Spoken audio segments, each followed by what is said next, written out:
എൻ്റെ കയ്യിലുള്ള സാധനം എന്താണെന്ന് നിങ്ങൾക്ക് മനസ്സിലായോ? ഞാൻ പറഞ്ഞുതരാം. എന്തായാലും ഇന്ന് രാവിലെ എഴുന്നേറ്റ് ഫസ്റ്റ് പണി ഇതാണ്ടോ, അച്ചുട്ടി തേൻ എടുക്കുകയാണ്. നമ്മുടെ ചെറുതേനീച്ചയുടെ തേനാട്ടോ എടുക്കുന്നത്. ഞാൻ ഈ കുറ്റവാളികളെ പോലെ തലയിൽ തോർത്തൊക്കെ ഇട്ട് നിൽക്കുന്നത്. തേനെടുക്കുമ്പോൾ ഈ ചെറുതേനീച്ച നമ്മുടെ മേത്തൊക്കെ വന്ന് ഒട്ടും. അപ്പോൾ നമ്മൾ മുടിയിലൊക്കെ ഒട്ടിക്കഴിഞ്ഞാൽ പോകാൻ ഭയങ്കര ബുദ്ധിമുട്ടാണ്. അതുകൊണ്ട് ഒരു തോർത്തൊക്കെ ചുറ്റിയിട്ട് നിൽക്കുകയാണ്. നമ്മുടെ ആദ്യത്തെ പണി എന്ന് പറയുന്നത് പെട്ടിയിൽ നിന്ന് തേനീച്ചേനെ മാറ്റുക എന്നുള്ളതാണ്. അല്ലെങ്കിൽ ഇതാകെ പാറി പ്രശ്നമാകും. അപ്പോൾ അതിന് നമ്മൾ അടിഭാഗം കട്ട് ചെയ്തൊരു കുപ്പി എടുത്തിട്ട് ആ ഭാഗം തോർത്തുകൊണ്ടോ എന്തെങ്കിലും ഒരു തുണി കൊണ്ട് കെട്ടാം. എന്നിട്ട് ഈ തേനീച്ചയ്ക്ക് പോകാനുള്ളൊരു ഹോളുണ്ടാവും. ആ ഹോളിൻ്റെ അവിടെ വെച്ചിട്ട് നമ്മൾ പെട്ടീൻ്റെ മുകളിലൊന്ന് ഇങ്ങനെ തട്ടി കൊടുത്താൽ ഇതെല്ലാം ഈ കുപ്പിയിലേക്ക് മാറിക്കോളും.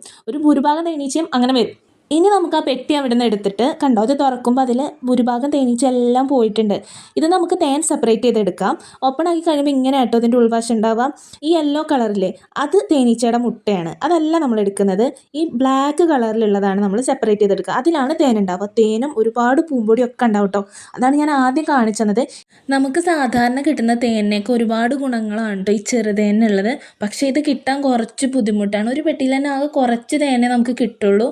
പിന്നെ അത്ര പെട്ടെന്നൊന്നും ഇത് നമുക്ക് കിട്ടില്ല. കുറച്ച് ടൈം എടുത്തിട്ട് നമുക്കിത് കിട്ടുള്ളൂ. പെട്ടിയിൽ നിന്ന് സെപ്പറേറ്റ് ചെയ്തെടുത്ത സാധനം ഒരു നെറ്റിലേക്ക് നമ്മളിടും. അത് തന്നാലെ ഊർന്ന് അടിയിലേക്ക് പിന്നെ ഇറങ്ങിക്കോളും. അടിയിൽ വെച്ച പാത്രത്തിലേക്ക് ഇറങ്ങിക്കോളും. പിന്നെ നമുക്കതെടുത്ത് യൂസ് ചെയ്യാം. വലിയ തേനീച്ചൻ്റെ പോലെ ഇതങ്ങനെ കുത്തില്ല. പക്ഷെ എന്നാലും അവസാനമായപ്പോഴേക്കും നമ്മുടെ മേത്തൊക്കെ ആകെ ഇത് വന്ന് പൊതിഞ്ഞിട്ടുണ്ടായിരുന്നേ.